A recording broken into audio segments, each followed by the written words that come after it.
अस्सलामु अलैकुम वरहमतुल्लाहि वबरकातुहू। नहमदुन सल्ली अला रसूलिहिल करीम, अम्मा बाद। आज अपनी वीडियो में बात करूंगी उन चीज़ों के बारे में जिनसे नमाज बातिल हो जाती है। इसी के साथ रोशनी डालूंगी नमाज की अहमियत पर भी। अगर चैनल पर नए हैं तो प्लीज़ चैनल को सब्सक्राइब करना ना भूलें। तो सबसे पहले बात करते हैं वो चीज़ें जिनसे नमाज बातिल हो जाती हैं। अगर कोई रुकन या शर्त नमाज में जानबूझकर या भूलकर छोड़ दिया है, कोई वाजिब जानबूझकर छोड़ दिया जाए तो भी नमाज बातिल हो जाती है। बग़ैर ज़रूरत ज़्यादा हरकत करने से भी नमाज बातिल हो जाती है। जानबूझकर शर्मगाह खोलना और ऐसे ही जानबूझकर बात करना, हंसना और खाना पीना, ये वो चीज़ें हैं जिनसे नमाज बातिल हो जाती है।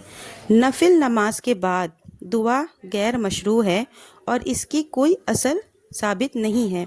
जो शख्स अल्लाह से दुआ करना चाहता है वो फ़र्ज़ या नफिल नमाज में सलाम से पहले दुआ करे, और अगर किसी ज़रूरत से नमाज के बाद दुआ करे तो भी कोई हर्ज नहीं है। नमाज के बाद जो भी चीज़ें पढ़ने के लिए आई हैं, अगर वो दुआ है तो सलाम से पहले, और अगर वो ज़िक्र है तो सलाम के बाद करना है।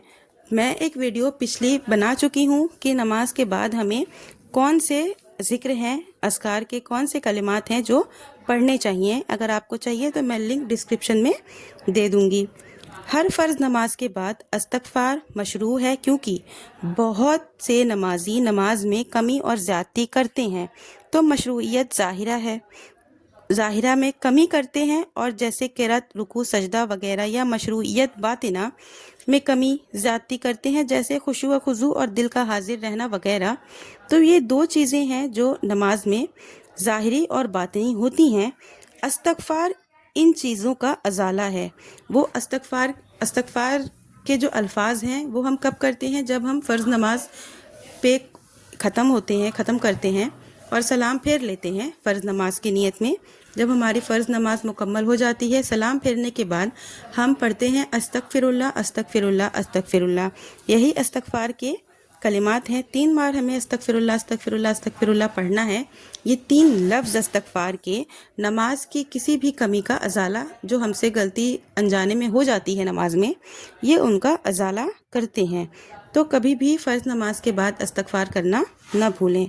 मुहद्दस, जिसको हदस लाहक हो, जुनबी और हाइज़ा और नफास वाली औरत ज़बान और दिल से ज़िक्र कर सकती है, जैसे कि सुभान अल्लाह, अल्हम्दुलिल्लाह, अल्लाहु अकबर, ला इलाहा इल्लल्लाह, और दुआ पढ़ सकते हैं। और नबी करीम सल्लल्लाहु अलैहि वसल्लम पर दुरूद व सलाम भी भेज सकती हैं। ये वो औरतें हैं जो नापाकी की हालत में होती हैं। तब जब नापाकी है तो उस वक्त हमारी ज़ुबान जो है वो पाक होती है, और उस वक्त हम ज़िक्र व अस्कार कर सकते हैं। नबी करीम सल्लल्लाहु अलैहि वसल्लम पर हम दुरूद भी भेज सकते हैं। अगर नमाज़ पढ़ने वाले पर कोई नमाज बाकी है और इसको उस वक्त याद आया जब वो दूसरी नमाज में हो, जैसा कि इसको याद आया कि असर की नमाज बाकी है और इसने मगरिब की नमाज शुरू कर दी है, तो वो मगरिब की नमाज पढ़ ले और फिर असर की नमाज पढ़े। ज़िक्र और दुआ आहिस्ता पढ़ना मुतलकन अफजल है, सिवाय उन दुआओं के जिनमें जहरन पढ़ने का सबूत है, जैसे 5 नमाज़ों के बाद ज़िक्र करना, तलबिया कहना, या किसी मसलहत से ज़ोर ज़ोर से दुआ पढ़ना। एग्ज़ाम्पल के तौर पे किसी जाहिल को सुनाना, या ऐसी सूरत में जहरन पढ़ना अफजल है। अगर इमाम 2 रकात पढ़ कर खड़ा हो गया और तशव्वुद के लिए नहीं बैठा, फिर इसे सीधा खड़ा होने से पहले याद आ गया तो वो बैठ जाए, और अगर सीधा खड़ा हो गया तो बैठने की ज़रूरत नहीं, बल्कि सलाम से पहले 2 सजदा सहू कर ले। जो शख्स नमाज के लिए निकला वो इस वक्त मस्जिद में पहुंचा जब लोग नमाज पढ़ चुके हों, तो उसको भी वही सवाब मिलेगा जो उन लोगों को मिलेगा जिन्होंने जमात से नमाज पढ़ी है। हज़रत अबू हुरैरा की हदीस है कि हज़रत अबू हुरैरा रज़ी अल्लाह अन्हु से रिवायत है कि रसूलुल्लाह सल्लल्लाहु अलैहि वसल्लम ने फरमाया, जिसने अच्छी तरह वज़ू किया फिर मस्जिद गया और लोगों को इस हाल में पाया कि उन्होंने नमाज पढ़ ली है, तो अल्लाह ताला इसको वही सवाब देगा जो इन लोगों के लिए है जिन्होंने जमात से नमाज अदा की है, और इनके अज्र में इसे कुछ भी कमी नहीं की जाएगी। अबू दाऊद की हदीस है। अब बात करते हैं नमाज की अहमियत के बारे में। नमाज की अहमियत को नसई की इस हदीस से बयान करूंगी। हज़रत अबू हुरैरा रज़ी अल्लाह अन्हु रिवायत बयान करते हैं कि नबी करीम सल्लल्लाहु अलैहि वसल्लम ने फरमाया, क़यामत के दिन बंदे से सबसे पहले नमाज के बारे में सवाल किया जाएगा। बस अगर नमाज मुकम्मल पाई गई तो मुकम्मल लिखी जाएगी, और अगर नमाज में कुछ कमी पाई गई तो अल्लाह ताला कहेगा, ज़रा देखो इसने कुछ नफिल नमाज भी पढ़ी है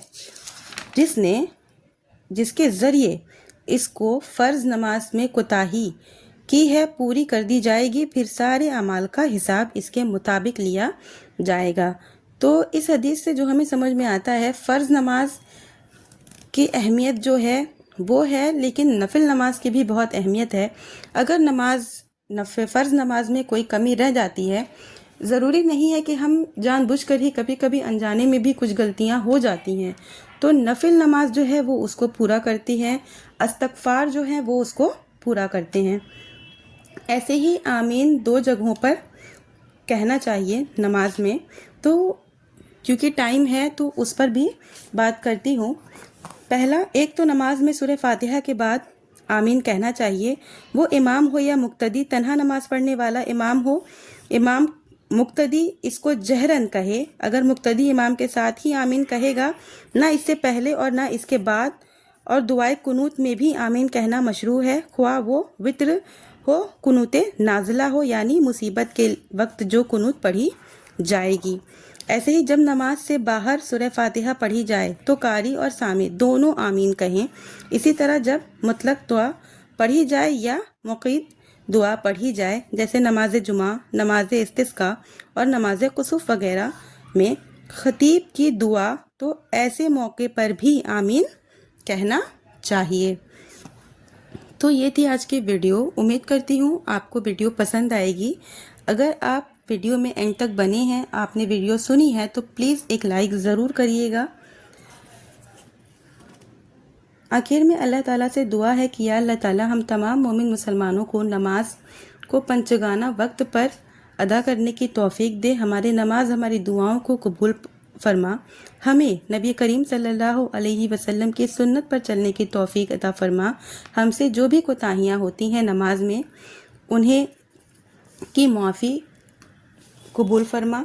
या अल्लाह, जो भी बीमार हैं उनको शिफा दे, जो परेशान हैं उनकी मदद फरमा, आमीन।